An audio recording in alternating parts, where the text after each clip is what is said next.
Good morning. দেবলিনার রোজনাম চায় তোমাদের সবাইকে জানাই অনেক স্বাগত। আজকে সকালবেলা রাস্তা থেকে ব্লগটা শুরু করলাম।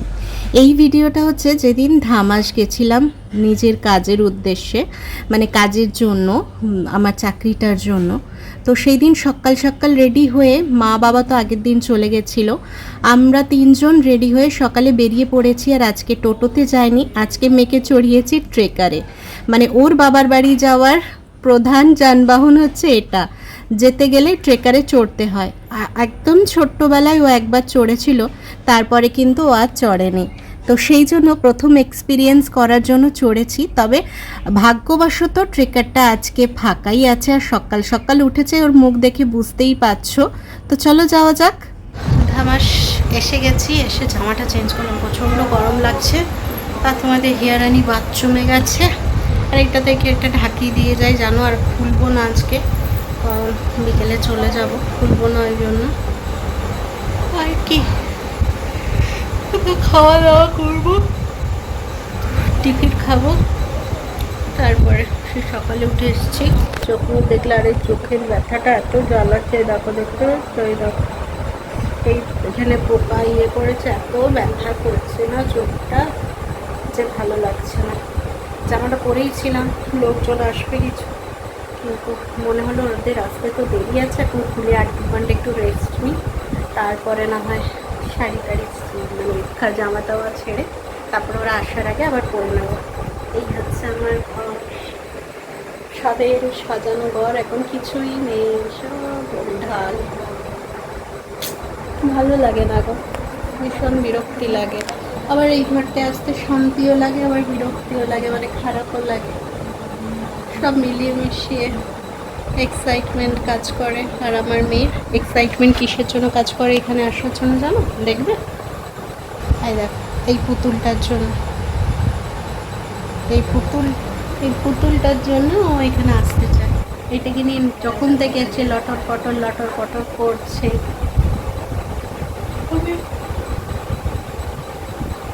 টয়টিটা করতে একটু শান্তি হলো জীবনটা, এত গরম করছিল। মারা বাইরে বসে আছে, বাবা দোকানে গেছে, মিষ্টি দোকানে। মা এখনো শাড়ি ছাড়েনি, আর এই মারা তো কালকে সকালেই চলে এসেছিল এই ঘরটাগুলো একটু পরিষ্কার করবে বলে। চলো সাথে সাথে টুকটাক কিছু শেয়ার করার চেষ্টা করবো আজকে। ভিডিওটা যখন শুরু করেছি আস্তে আস্তে একটুখানি দেখালাম। মেয়ে প্রথম একবার ছোটোবেলায় চেপেছিল, তখন আমার মনে নেই ট্রেকার চড়াটা, তবে আজকে ট্রেকারেই ওই জন্য নিয়ে এলাম। টোটোতেও আসা যেত, তবে ট্রেকারটা যখন পেলাম ফাঁকা, আর ট্রেকারে টোটোর থেকে তো তাড়াতাড়ি আসা যাবে, আর খারাপ রাস্তাগুলো ট্রেকারে একটু কম বোঝা যাবে, আর টোটোই আসলে এমনি হতে থাকে। সেই জন্য বললাম তাড়াতাড়ি পৌঁছে গেলাম 8:30টার দিকে, 7:30টায় ট্রেকারে চাপলাম, 8:30কে ঘরে পৌঁছে গেলাম। তো সেই জন্যই এলাম, আর ভালোই এলাম, ফাঁকা এসছে আজকে, আর আমি এসছি, ভিড় হয়নি। আবার বিকেলে ফেরত চলে যাব, কাজ হয়ে গেলে খেয়ে দে তাড়াতাড়ি বেরিয়ে যাবো। বৃষ্টির সময় তো তাড়াতাড়ি করেই বেরিয়ে যাবো। দেখি ট্রেকারে যায় না, খুব পাচ্ছি দুটো করি, আমরা ঠিক হয়নি কিছু। বাবা এসে আছে বাজার থেকে, এবার খাওয়া দাওয়া হলো। আজ হয়তো তোমাদের সঙ্গে এই বাড়ির বিশেষ কিছু শেয়ার করতে পারবো না, কারণ টাইমটাই ভীষণ কম। যে কাজের জন্য এসছি সেই কাজটা আরেকটু পরে, যে যাদের আসার কথা তারা আসবেন। তো সকাল সকাল রান্নাটা সেরে নিচ্ছি। যে দেখো, আলু পোস্ত বসিয়েছি, আমার মেয়ে খেতে ভালোবাসে, সেই জন্যই। আজকে তো বৃহস্পতিবার। আর এদিকে শাক ভাজবো বলে শাক সেদ্ধ করা আছে, পটল ভাজা হয়েছে। এই হচ্ছে আজকে সাধারণ একদম মেনু। তো পোস্তটা কষিয়ে এরপরে এখানে জল দিয়ে দেবো, তাহলেই রান্না হয়ে যাবে মোটামুটি। তারপরে শাকটা আরেকটা কড়াই বসিয়ে চুকে নেবো, মানে ওনারা আসার আগে আমাদের কাজগুলো শেষ করে নিতে হবে। আসবেন, কাজকর্ম থাকবে, কথাবার্তা থাকবে, তো দেরি হয়ে যাবে। তারপর ওনারা যাওয়ার পরেই হয়তো লাঞ্চ টাইমের খানিক্ষণ আগেই হয়তো ওনারা যাবেন, তারপরে যদি রান্না বসাতে যাই তাহলে লাঞ্চ টাইম একদম ওভার হয়ে যাবে। তো সেই জন্যই আর কি রান্নাবান্নাটা আগে করে নিচ্ছি। মা কেটে ফেটে দিল, আমি ওই জন্য বসিয়ে দিয়েছি। এই হচ্ছে আলু পোস্ত, বেটুরটা তুলে নিয়ে আমাদের একটু লঙ্কা বেটে রাখা হয়েছে, ওইটা দিয়ে দেবো। আর ওই যে শাকটা দেখালাম ওটা ছোকা হবে, আর পটল ভাজা, ব্যাস।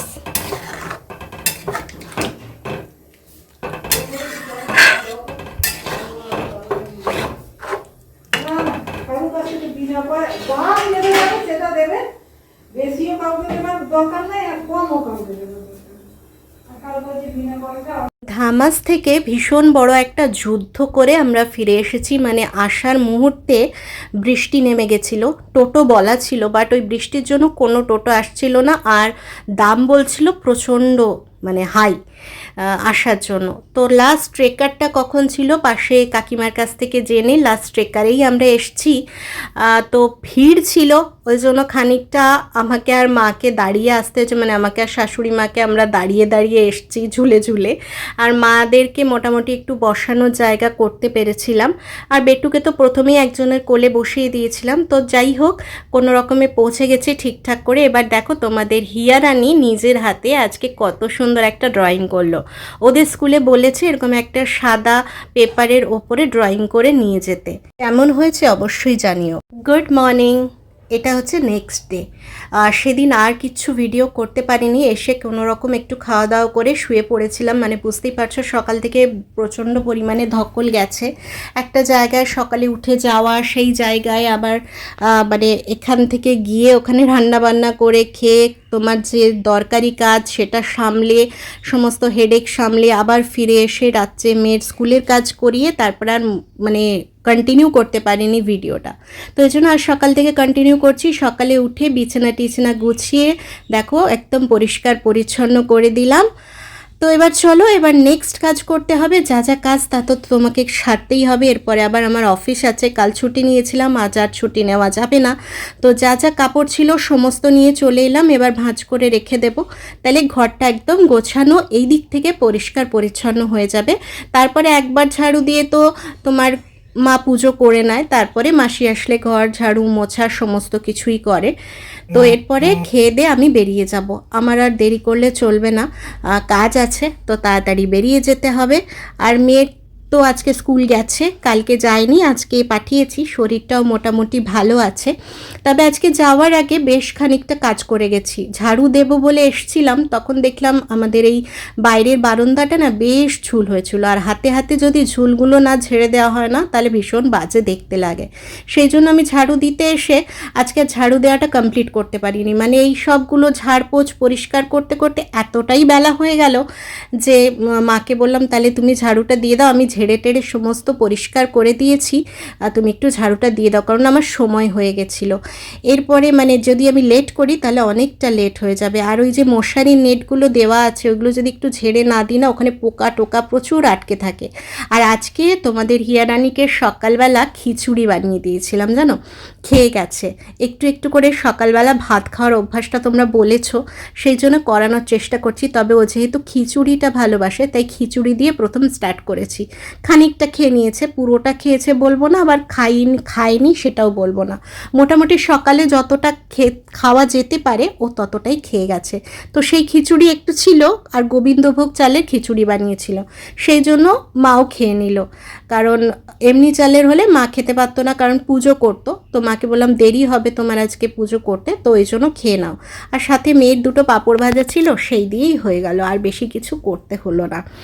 এখন না এই যে নতুন ঘটনাটা তোমরা সবাই কম বেশি জানো, এই যে বারুইপুর কাণ্ডের ঘটনা, তো সেইটা নিয়ে প্রচণ্ড ভেতরে ভয় কাজ করছে গো। নিজের একটা ছোট্ট মেয়ে আছে, তো কিভাবে কি ম্যানেজ করব, আমাদের সমাজটা যে কোথায় চলে যাচ্ছে, কত রসাতলে যাচ্ছে সত্যি বুঝে পাচ্ছি না। এত টেনশন ভেতরে কাজ করছে না। মেয়েকে সমস্ত কিছু বোঝানোর চেষ্টা করছি, নিজে থেকে ট্রেনিং দেওয়ার চেষ্টা করছি, কোথায় কি করা উচিত, কখন কি করা উচিত, কোন সিগন্যালে কি বোঝা উচিত, এইটুকু ছোট বাচ্চাকেই আমি না বোঝানোর চেষ্টা করছি।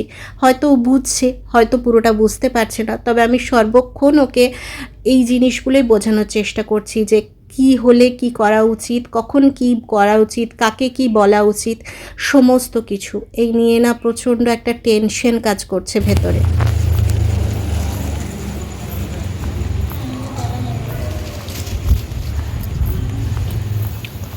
চলো আজকের মতো কাজ শেষ করলাম, বাড়ি ফিরছি 8:05 বাজে, 8:10-এর মধ্যে ঢুকে যাব, তারপরে মেয়েকে নিয়ে পড়বো। মানে এই হচ্ছে সকাল থেকে উঠে রুটিন। মেয়ের স্কুল থাকলে মেয়ের স্কুল নিয়ে পড়তে হয়, তারপরে স্কুল না থাকলে পড়াশুনো করাতে হয়, বেরিয়ে আসতে হয়, অফিসে থাকতে হয়। তবে অফিসে যতক্ষণ কাজ করি হাসি মজা আনন্দ করেই কাজটা করি। তারপরে আবার এখন গিয়ে আমার ছোট্ট পুতুলটাকে চটকাচটকি করতে হয়।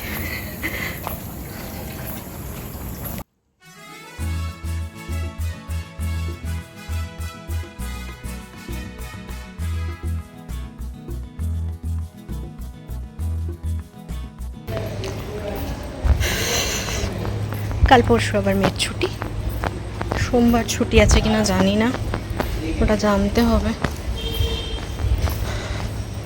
তবে কাল পরশু আর সকালে উঠতে হবে না, এটাই হচ্ছে একটা ভালো বিষয়। একটু অফ করেছিলাম কারণ লাইট ছিল না, টর্চটা জ্বালিয়েছিলাম, অন্ধকারটা ভয় লাগে।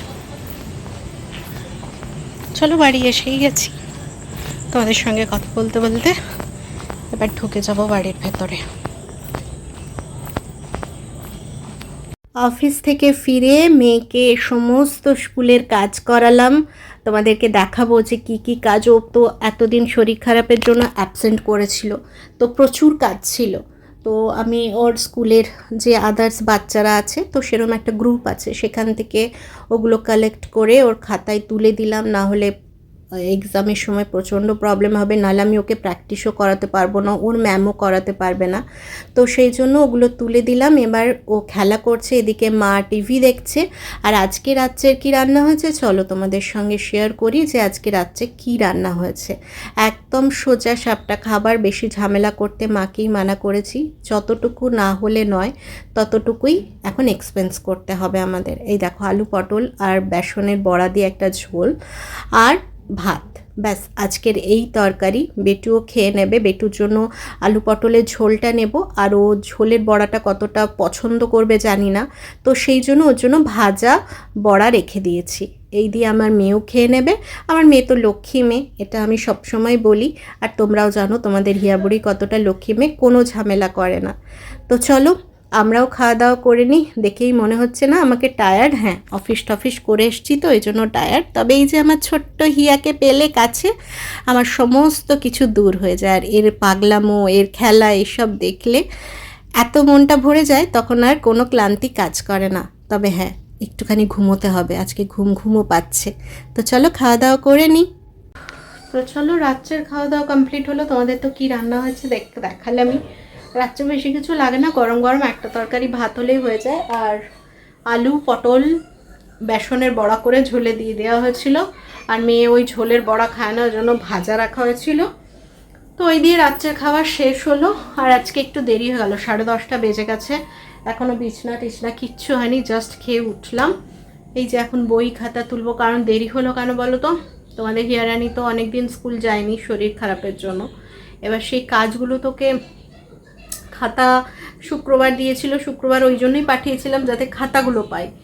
প্রচুর পেন্ডিং পড়ে গেছে, অ্যাবসেন্ট, সেই কাজগুলো তো খাতায় তুলতেই হবে, না হলে যখন হাফ ইয়ারলির সময় মানে পড়ানো হবে তখন একদম কিচ্ছু খুঁজে পাবো না যে কি শিখিয়েছে আর কি করেছে। আর ছোটো বাচ্চা, ও তো বলতেও পারবে না, তো বন্ধুদের কাছ থেকে ম্যানেজ করে তোমার নিলাম, জিনিসগুলো সকালে নিয়েছিলাম, এখন বসিয়ে ওকে সমস্ত করালাম।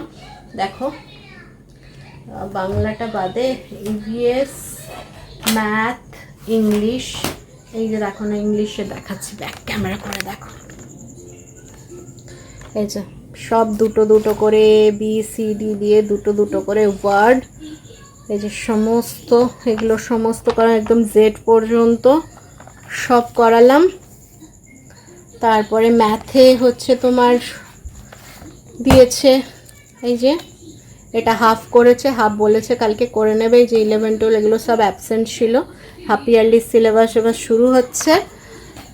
এই যে 15 পর্যন্ত করেছে, 16, 17 আর 30-এ তো একবার স্কুল গেছিলো যেদিন অসুস্থ হলো, ওই জন্য কাজটা করতে পেরেছিল। আর এই যে 2 তারিখ যায়নি, এই হচ্ছে কাজ। আর EVS এর ফ্লাওয়ার্স শিখিয়েছে, মানে ফ্লাওয়ার্স নেমগুলো, এবার সেইগুলো এই যে সমস্ত করাতে গিয়ে না অনেকটা লেট হয়ে গেল, বুঝলে। মানে করলো, তারপরে বললো এক্ষুনি খাবো না, আমি একটু খেলবো, এতক্ষণ পড়াশুনো করলাম, প্রায় 9:30 পেরিয়ে গেছিলো পড়াশুনো শেষ হতে হতে। তো বললাম ঠিক আছে একটু খেলো, তারপরে নয় খাবো। খেতে বসতে বসতে 10টা পেরিয়ে গেল, খেয়ে দিয়ে উঠলাম। এবার এগুলো সমস্ত গোছাবো, তারপরে গিয়ে শোবো। আবার কালকে আমার অফিস আছে, কাল সানডে হলেও ছুটি নেই।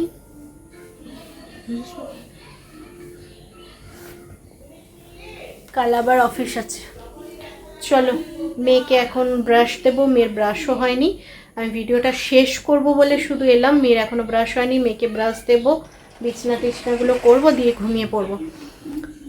মোটামুটি চেষ্টা করছি তোমাদের সামনে ভিডিওর মাধ্যমে কিছু কিছু ছোট্ট ক্লিপ তুলে ধরার, যতটা পারছি, যতটা সফলতা পাচ্ছি, দেখা যাক। তো চলো আজকের ভিডিওটা এখানেই শেষ করছি। সবাই ভালো থেকো, সুস্থ থেকো। আবার নতুন কোনো ভিডিও নিয়ে তোমাদের দেবলিনা অবশ্যই হাজির হবে তোমাদের সামনে। এটা ভেবো না যে দেবলিনা বন্ধ করে দিচ্ছে। দেবলিনা রোজ না পারলেও একদিন ছাড়া একদিন হলেও চেষ্টা করবে ভিডিও দেওয়ার। তবে তোমরা দেখো, লেস ইন্টারেস্ট হয়ে যেও না, জানি রিচটা ডাউন হয়ে যাচ্ছে, বাট কি করব, আমি কিছু করার নেই। তাও তোমাদেরকে বলবো যে তোমরা ভিডিওটা দেখো, আমার পাশে থেকো। আজকের মতো টাটা, গুড নাইট, টাটা।